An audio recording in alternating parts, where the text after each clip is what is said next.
Hello and welcome to Can You Hear Me at the Back, the podcast about all things voice and communication. Hey Aundrea. Hi Leon. Hi. Hi. Episode 2. So, what are we doing in episode 2? We're talking. Talking. Yeah. Podcasting, huh? Podcasting. Podcasting. We're doing that thing where we talk to a mic. So we're talking about presentations, but not like skills, presentation skills. We're just talking about like actually both of us are speaking. I thought you were going to say prison. Prison? Because you were prison. I was like, that sounds a lot like prison. I don't know anything about prison, except for Orange is the New Black. But, okay. Presentation. Or, what's that one with Wentworth Miller? Prison Break. Prison Break. Prison Break. It is Prison Break. That's so great. Oh my god. They're going to do a reboot, but I'm not excited Are about it. they? Yeah. Why do they reboot things? I don't know. I think it's because we're all just getting old now, and so things that were like, you know, young, like nostalgic for us, and we're like, yay, it's back. So presentations. So yeah, presentations. So we're presenting at the inaugural. Ooh. Nice word, huh? Oh, yes. Inaugural. Oh, that makes me feel so fancy. Midland Voice Conference, which is going to be held at the University of Northampton in September. Yeah. In the year of our Lord, 2018. I don't know why I have to say that, but I always find it. I love it. Yeah, sure. Please September 14th. That's when it is. Yes, Friday the 14th. Friday the 14th. An otherwise lucky day of September 2018. So it's going to be held at Northampton University of Northampton, and it's being run by the wonderful, fabulous Gemma Bowden, who I have worked with for many, many years, and she is my bestie of the whole world. All the love. And seeing her tomorrow, sure. I mean, tomorrow will be like the past by the time people listen to this. Oh yeah, that's true. So like, I speak to her almost every day, so like whatever. I like how you were literally going to try and figure out when that was going to be. Yeah, I was like, it was like, so you put this out like 3 days in advance. Days of Future Past. No, that's an X-Men movie. That I don't know what's going on. I thought that was the name of a book. It probably was a book. I don't know. There is a book called Days of Future something. Anyway. We've digressed. I mean, it's not just because she's my friend that we're speaking there, but partly... But partly, yeah. Partly, yeah. Yeah. So it's the inaugural voice conference. Yeah. Inaugural. I like saying inaugural.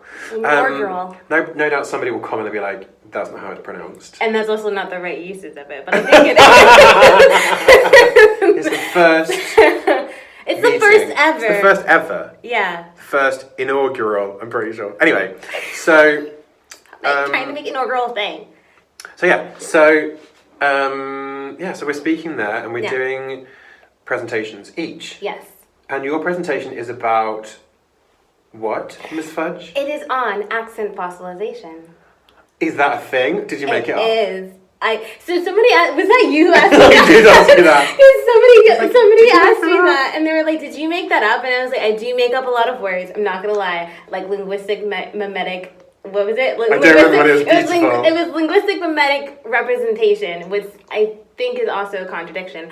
But I did not make up accent fossilization. It comes from like an old school ESL term that people use, which is basically after a critical period of learning, which is debatable now, but most people think it's around like 14, 16-ish. After that period of time, you can't change your accent in a language that is not your primary accent. Oh gosh, I can speak words in a language that is not your first language, right? So if you learned like Spanish, right, at 16 or like 17, right, then you probably will have a hard time learning like a Puerto Rican Spanish versus like a Dominican Spanish, right? So your accent will probably be whatever accent you learned at like 16 when you started learning Spanish. Yeah. Yeah. Hence my Belgian family in Brussels being like, oh, listen to you, you're very posh, when I speak French, because my accent is quite Parisian. Yes. Yeah. And then if I go to Canada, when I go to Canada, they're all like, if I go to Canada. what is that all about? Because like, Yeah. they're like, you from Paris? I'm like, nope. Yeah, it's a very hard thing to change. And so they call it accent fossilization. And my whole presentation is about this kind of myth of accent fossilization. And it came about, yeah. So you don't think it's a thing? Do I? Oh, tune in to find out. Oh my gosh! Oh my gosh! It's only because I had a lot of ESL students come to me specifically because they need to learn RP in drama schools. And So when you say ESL, just break that out. English second language learners. They Right. could also be called ELs, which is also a really cute word for them. ELs? Yeah, which is English language learners. How cute. I see. Or you have ESLs, which are English second language, or ESLs, which I don't really use, which is English second language learners. Oh, right, okay, English yeah. second language learners, or English second learners is also another one. Too There are a whole bunch of too them. many acronyms now. So the ESL, Yeah, and what's there? It's English as a second language. right. Yeah. So you had students who were English as a second language Yeah. students Yeah. who had to learn RP at drama school. Yeah, so they were like, I want to be an actor, and I'm going to go to the best place in the world for acting. And they're like, I'm coming to London. And then, just because of lots of things. Just because of lots of things that we will talk about another time when we discuss RP. We just don't have Sure, the there's not time. enough time. They were required to learn an RP accent, and they were having a really tough time. Yeah. And there was this big thing out there that was like, can they even get this? Is this a thing that can happen because of accent fossilization? Have they learned English too late in life to be able to change their pronunciation of English? But I guess, like, if you can hear that Bath is different from Bath, Yeah. because it's so... Everybody I know who I ever work with who comes to the UK, whether they're native English speakers or English as second language or even third, fourth, fifth or 100th language, that they come to the UK and they're like, okay, this is the craziest place Yeah. ever, because especially London, because you hear English spoken in a multitude of different accents, whether that's native, for want of a better phrase, but native British accents or regional accents, or whether that's international English accents, whether that's different cultural influences or ethnic influences or even continental influences, whether it's European or African or Australasian or Asian or whatever it might be, but it's kind of, you're coming at English from all these different perspectives. And every single time somebody's going to say the word slightly differently. Yeah. You might have inversions of and woo. Yeah. Like lots of Hindi speakers I've worked with or Urdu speakers do the same thing. So it's like people come to the UK or come to London and they just go, how am I supposed to understand anyone? Massively overwhelming for me when I came. Really? Because I came from a place in which English was not the primary language. I came from South Korea straight to London. Oh, yes, of course. And then I was, and then I was kind of, it was not only was it like a whole other language thing, and I had to start thinking about things, weirdly enough, in English and not as and not as Korean people say them in English, which is like a weird thing to think about. But I had to think about that, and then I had to think about, well, how does the syntax work? Because it's a little bit different in terms of like question asking, and when people are just kind of doing statements, and politeness. How does politeness work? It is a big thing too, and just kind of like, what is a question in kind of like American accent dialect is not a question necessarily in UK understanding of the question, and that was very confusing for me. And so if you take that and you multiply it, right, by these students who are coming from English being their third or fourth language, right, you've got a lot of stuff going on. You've got like syntax, you've got morphology, and you've got all the sounds and things that are changing. So basically I was just kind of like, well, can we do it? Yes, we can. Bob the Builder's Bob the response. Builder. Yeah, absolutely. Yes, we can. That's all I was aiming to do. Yeah. And so you were looking at like the application of it for pedagogy, or the application for it as an individual? I was doing it from a pedagogy kind of a look, right? Yeah. It was just kind of like, I picked 3 things. I was like, we're going to try it from like an imaginative kind of perspective, using the imagination. We did it kinesthetic-wise, so using the body and physical things to get into that. And then we just did pure kind of mimetic and things. So it's literally just a lot of listen and repeat, listen and repeat, listen and repeat. And we just figured out which one was better. If there was a better one, and if any of it worked, and if it didn't, why not? And mimetic is like copying, right? Yeah. So like miming. Yes, sort of. like miming. Comes from the same sort of place, I guess. Yeah. So there's a philosophical word for mimetic, but we're not going to get into that because Sure. who needs Plato at this hour? But we're just talking about like you hear it, you say it. Right. So copying and repeating. Yeah, and it's a lot of like look at my mouth, do the thing that my mouth is doing. Oh, so look literally at like my sound. mirroring as well. Yeah. Huh. Cool. Yeah. Because mimetic's one of those words that I think you're one of the only people I know that uses that word, which is kind of fabulous. But like, it's true, and I kind of every time I hear you say it, I'm like, it's such a cool word. I wish I used that word. That's because I was obsessed with it when I was in college because we had mimetic representation. Because we did a whole thing with like Plato and mimesis and that whole like state and like the theories of forms, which I have no time to get into today. But if you have any But time it would be a and you future want to hit episode. me up, like that's one of my favorite things to talk about as like the Awesome. theory of forms. And so now I just kind of slide it in wherever. If in doubt, say mimetic. If in doubt, say mimetic. Even if it doesn't always apply. But yeah, that's my thing. Love it. So Leon, Yeah. tell me about your presentation. Prez? Your prez. Do you have a prezi? I love prezi. I love it. I do prezis now in my classes because of you. Do you? Yeah, I did. I did a prezi the other day. That was like months ago. But it feels like the other day. We're in podcast mode. It's fine. It could be the other day. It could be tomorrow. It could be Tuesday. There is no time. It doesn't matter. We are the time. People are listening to this on the toilet. You don't know. Hi, people on the toilet. Hi. You're probably Don't not. clench. You might be. I don't know. Yes. Yeah. So yeah, prezis. I'm doing a prezi. So when I did my PGCE. Yeah. I love a prezi. Oh goodness. I did a prezi, and 3 people in my class couldn't watch what I was doing because they felt motion sickness. What? Yeah. So like. How many slides did you have? We're just like going through things. Well, I did it like on a.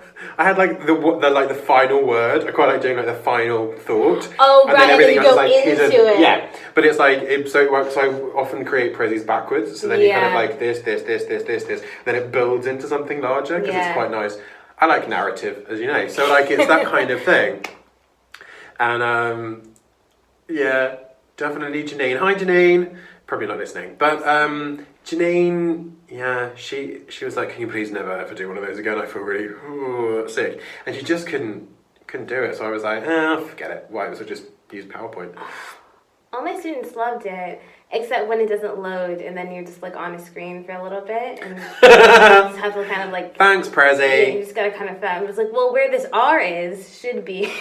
But it's one of those. I think it's different for different age groups and for different ways that people engage with technology. So I think people who are used to like 3D glasses, 3D engagement with like movies in movie theatres as well as like on TV, like at home, not, you know what I mean, like Blu-ray or whatever. Oh yeah. Because Blu-ray or like streamed 3D. What's really sad is you said Blu-ray and I was like, yeah, no, I know exactly what he means. But that's not what that was. What did you think Blu-ray was? Because I thought the Blu-ray was like, I thought I was thinking Blu-ray for 3D, but Blu-ray was just, it was just a different DVD Yeah, it's thing. like a DVD but like extra hard, what's it called? Not hard, high definition. Right. So HD. Yeah, That's what HD. I'm talking It's about. Boom. HD. Got it. Okay. Got And then you can make it 3D, whatever. Blah. Yeah. So I think it depends. But yeah, Prezi. We've really gone off on a tangent about Prezi. Talk about your presentation. So my presentation is about audibility and projection because as an actor myself, the note that I am very seldom given is, can you be louder or I can't hear you. I was never told that either. So I'm like, why is everybody so quiet? And every single time I work on a show as a director or as a producer, or I am called in as a voice coach on a show, the primary request is make them louder, I can't hear them. Or make them louder, I don't understand what they're saying. So make them louder is often the thing that people say. So like, we can't hear them, it must be about projection. Right. Can you teach them projection? Yeah, fine. So then I kind of work with people looking at projection and audibility, which is kind of, projection is from the performer's perspective and audibility is sort of from the audience's perspective. Okay. Although, in conversation with the various practitioners that I researched with and interviewed, they were all saying, well, I don't think projection's really the thing. It's more about sharing and it's more about kind of filling a space rather than projecting it out. And I was like, okay, but everyone says projection. I think I don't know who said this. I want to say it was Christina Scholl, whose name I'm not pronouncing correctly. Christina Scholl, yeah, lovely. She was talking about volume, how we're not supposed to say volume because volume is a measurement in science for other things. But I think there was something there about projection. So the difference between, to my understanding of it, the volume is a measurement of quantity. It's a quantity. Yeah. But volume in terms of sound is a perception. So we perceive a volume, but what we actually can measure when we're measuring things acoustically is intensity. And so what we measure is intensity in different aspects of formants and different aspects of acoustic envelopes and how things are able to be packaged as sound that are then sent out in different ways from you, from your vocal folds and out through your body, and how you manifest that and how you sort of adjust them for the space and therefore how people listen. Right. So some brilliant stuff from years and years ago. Cicely Berry was talking about critical distance, and the critical distance is the distance between like you, your mouth, and the ear of the listener. Right. So you have to be conscious as the performer of the critical distance between the words that you are creating and forming and articulating in your body as they travel through the air at 330 meters per second, and then they hit the eardrum of the person that they're affecting, literally moving that person, that person's ear. That's then translated into neurological things and stuff going on inside the brain, thoughts, response, thinking, thoughting, thinking, feeling, backwards and forwards, right? Yeah. And then they go, oh, okay, fine. And then they understand it. If the critical distance is not acknowledged, then you get this kind of jam. Where people go, I don't understand what's going on because they're talking too fast, or I don't know, it's just not loud enough. But it's not necessarily that it's not loud enough. Sometimes it's lots of volume, but you still can't hear anything. Yeah. So some of the volume levels of intensity, in some of the decibel levels, basically. Yeah. In some of the theatres in the West End and around the world are really, really high because people want to hear and feel the sound. Right. But you can't really... It's so loud that your ears just sort of ring afterwards and they hurt. So you actually don't get the acoustic information. You don't get the sound of the people's voices or the music. What you get is like this kind of... overwhelming thing. And so you don't really get it anymore. It stops you from actually enjoying and understanding it. That's so interesting. My question then is about how do I want to say this? It's about because it feels quite personal to me, like in terms of perception.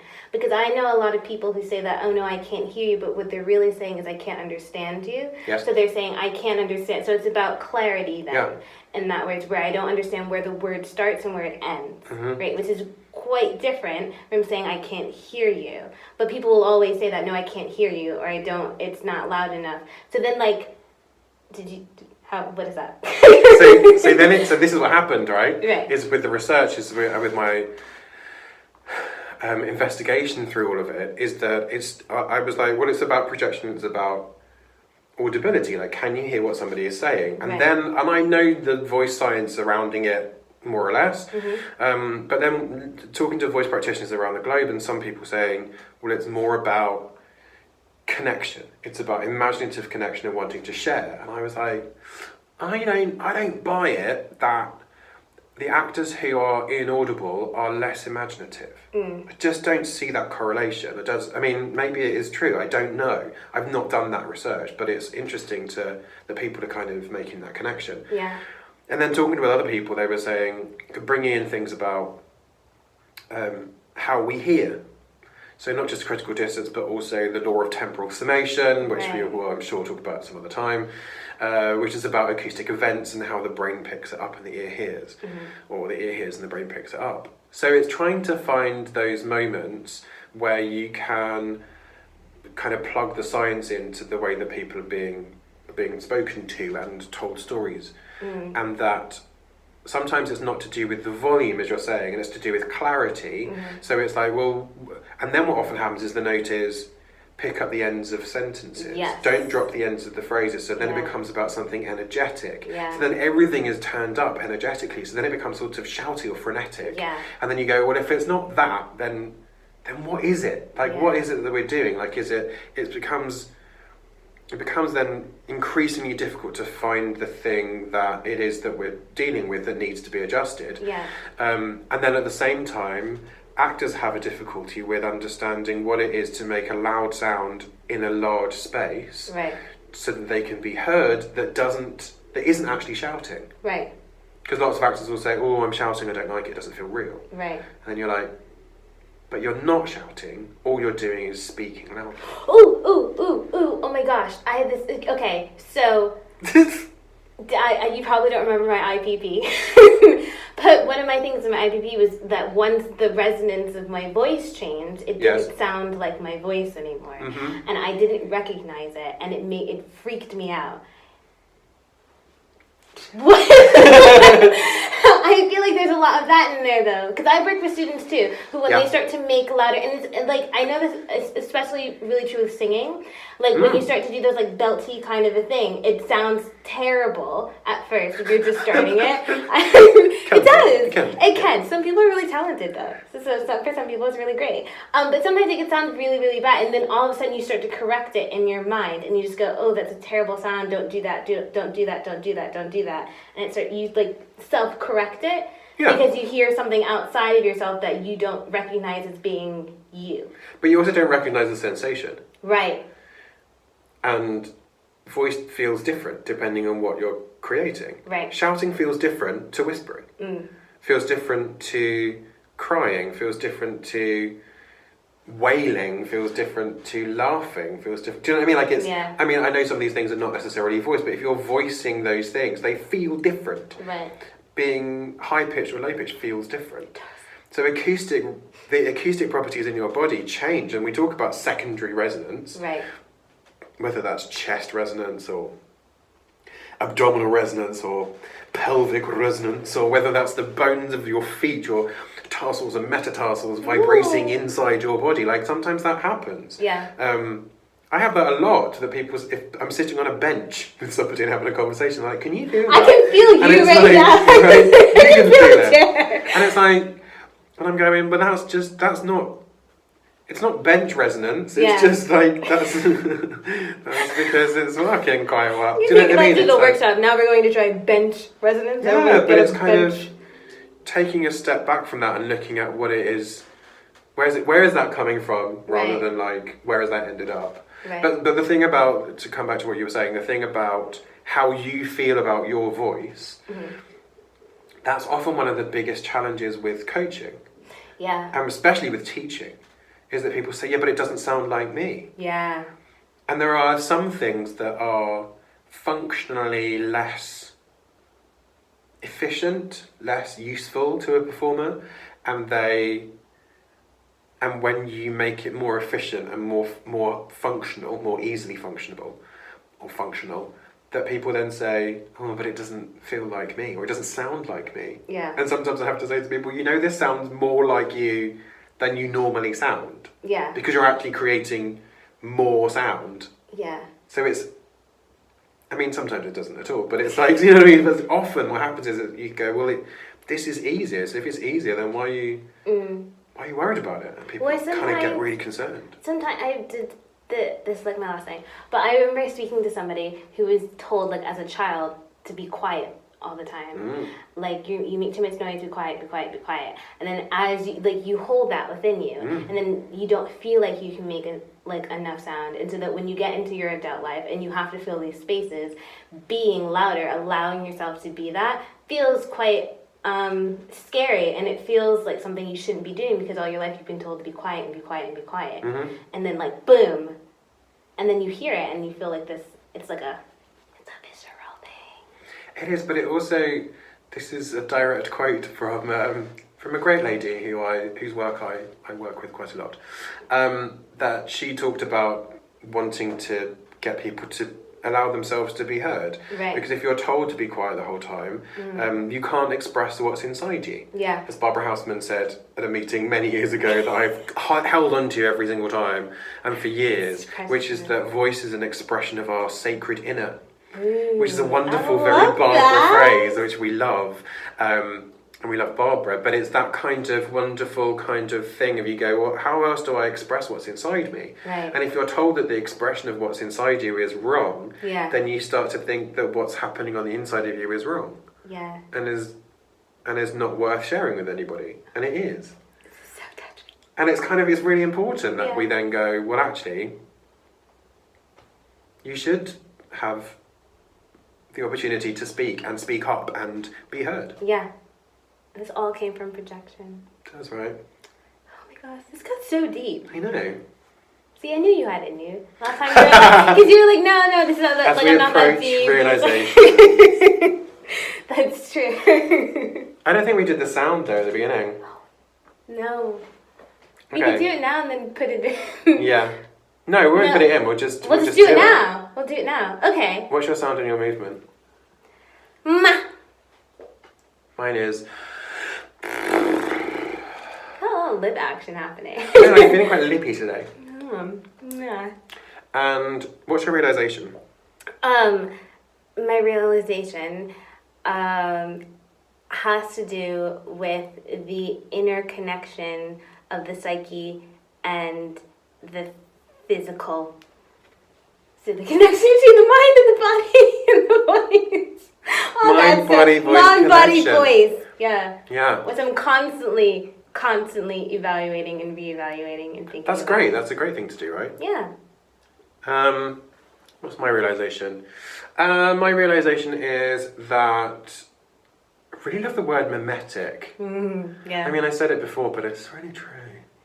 And also that we should allow people to use their voices and to speak, because otherwise how else are they going to express themselves? Yeah. Not just through liking us on Instagram, Which you can do. which you can totally do. And you can also Absolutely do like that. us and follow us on Facebook. Twitter, Facebook, Yeah. sure, Yeah. YouTube. Hi, YouTube people. Hey. Yeah. Yeah. Yeah. That was a great segue, by the way. I know, thanks. So smooth. Sure. So smooth. I didn't even know it was happening until the end. I was like, oh, we I just mean, did that. it's just, it's rounding off the narrative, you know? It's. Stop it! Stop. And if you want to contact us, do so, leave a comment. You can leave a comment, you can rate and review this podcast, such as it is so far, on your podcast viewer of choice or downloader of choice. What's the word? Listener. Provider? Your Platform. podcast platform! You love a platform. I love a platform. And yeah, let us know. Yeah. Cool. End of episode 2. We're not going to do any buttons, are we? Da-da. We're just going to go. Love you, bye. Okay, love you, bye.